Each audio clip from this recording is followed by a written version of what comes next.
Stephanie Nascimento, SVP of Conventional. I had the ability to work with Jesica this year on her REDTALK. She's going to share a speech with you today about how to be a great leader at all levels. Excited for you to listen to her.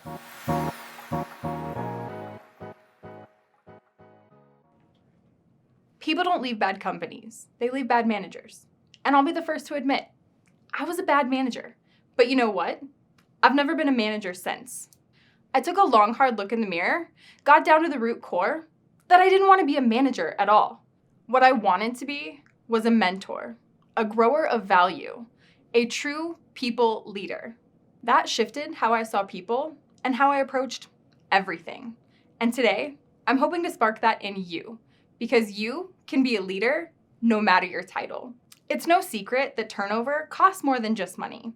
It costs other team members to have to pick up the slack, to retrain or train a new hire, not to mention our overall ability to be effective.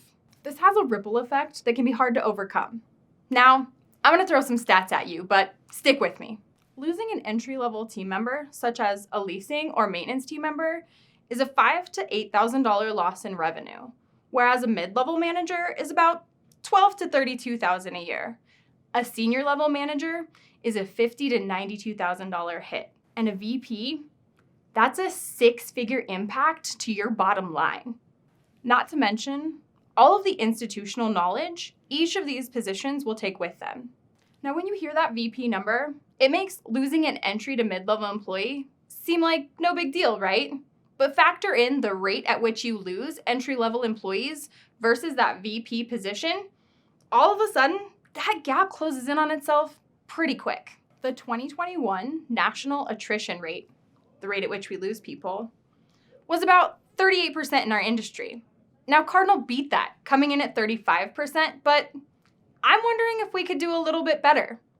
Our 2021 Leadership Summit theme was, after all, committed to better. So let's do it, and here's how. Step 1, it starts with you. Yep, I said you. Self-awareness is key.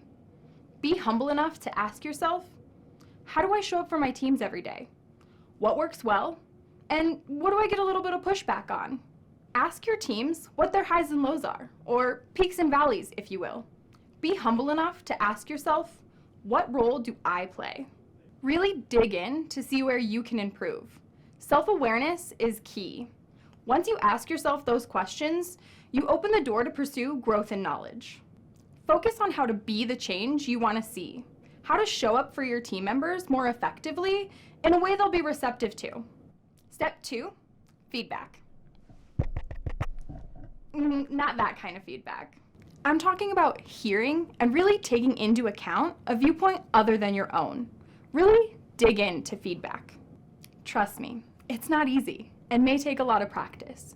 But once you open yourself up to feedback, you open yourself up to grow as an individual and as a leader. This also really helps to build an open and honest relationship with communication where you can embrace change and new ideas. Now I want to dive into feedback a little bit more because there's an important part and what I believe an integral part here, and that's feedback up. What do I mean by feedback up?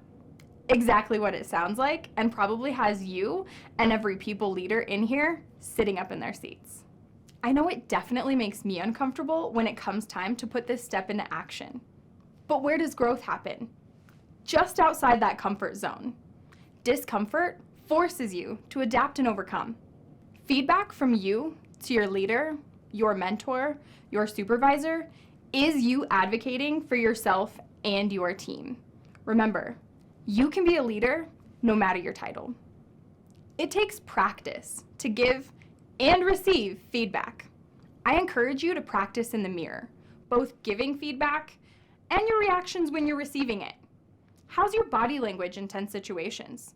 Is it still open and inviting, or is it defensive and cut off? Remember, be a team player and respect those you work with. Step 3, implement change. In a world where good and bad does not exist, we celebrate fails.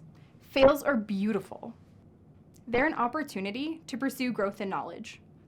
For a mistake not to be held against someone, but instead embraced and used as a chance to recalibrate.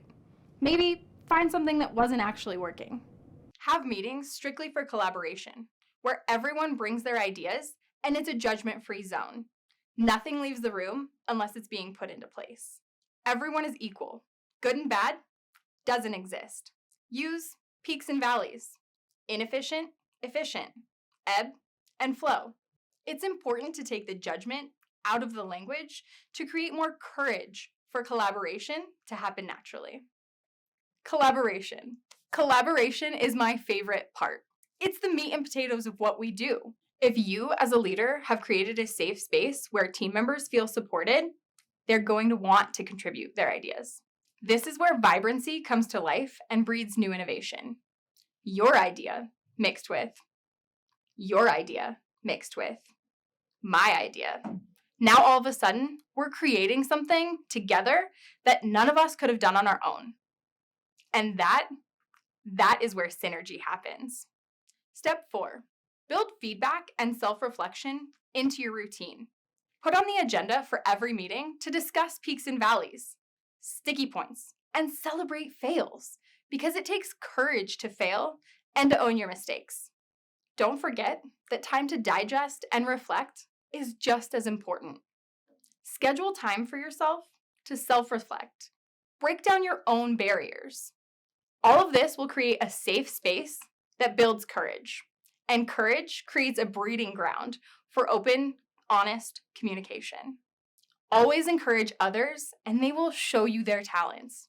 Remember, change takes time, practice, and determination. If we want to be the best place to work in any industry for anyone, it starts with you, no matter your title. I believe in you, and I can't wait to see your inner leader.